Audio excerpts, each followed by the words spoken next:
Good morning students. आज हम पढ़ेंगे द्विध्रुव आघूर्ण। ये टॉपिक इलेक्ट्रोस्टैटिक्स में बहुत इंपॉर्टेंट टॉपिक है।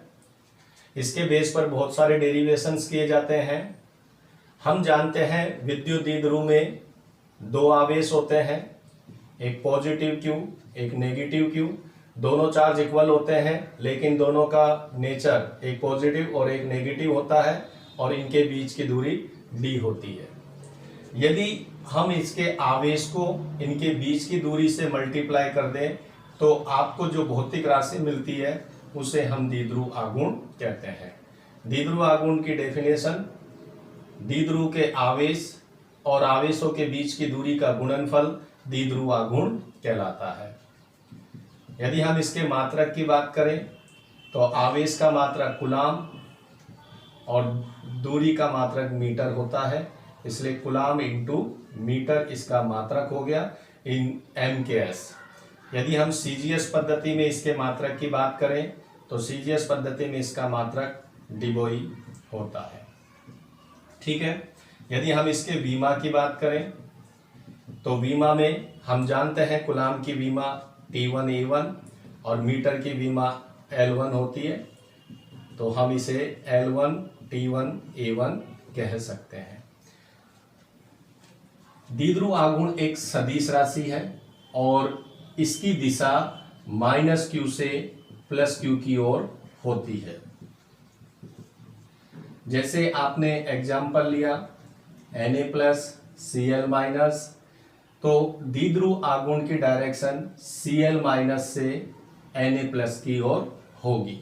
ठीक है। और यदि आपको इसका डाइपोल मोमेंट निकालना है तो हम जानते हैं कि Na+ का चार्ज 1.6 10⁻⁻19, क्लोरीन माइनस का चार्ज -1.6 10⁻⁻19 कूलाम, और इनके बीच का डिस्टेंस अप्रोक्स 1.3 एंगस्ट्रॉम लेता हूं मैं।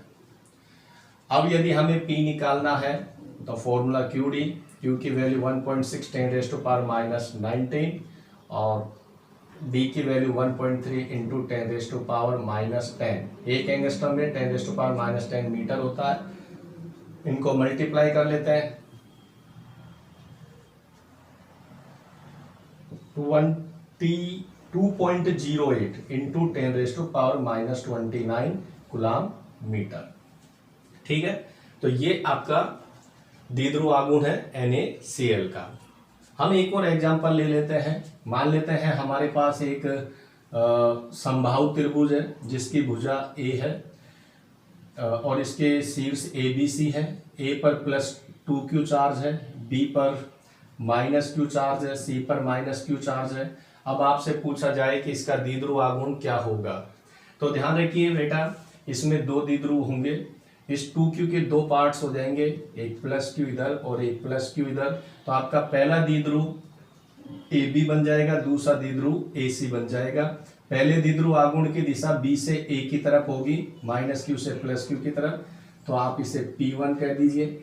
और दूसरे द्विध्रुव की डायरेक्शन C से A की तरफ होगी, इसे आप P2 कह दीजिए। तो इसका जो नेट P नेट होगा वो P1 और P2 से निकलेगा। P1 और P2 की वैल्यू सेम आएगी क्योंकि दोनों चार्ज इक्वल हैं और दोनों के बीच की दूरी भी इक्वल है, QA। ठीक है। तो P1 P2 की वैल्यू QA आ गई। अब इनका रिजल्टेंट निकालना है तो आपको समांतर चतुर्भुज के नियम का उपयोग करना पड़ेगा।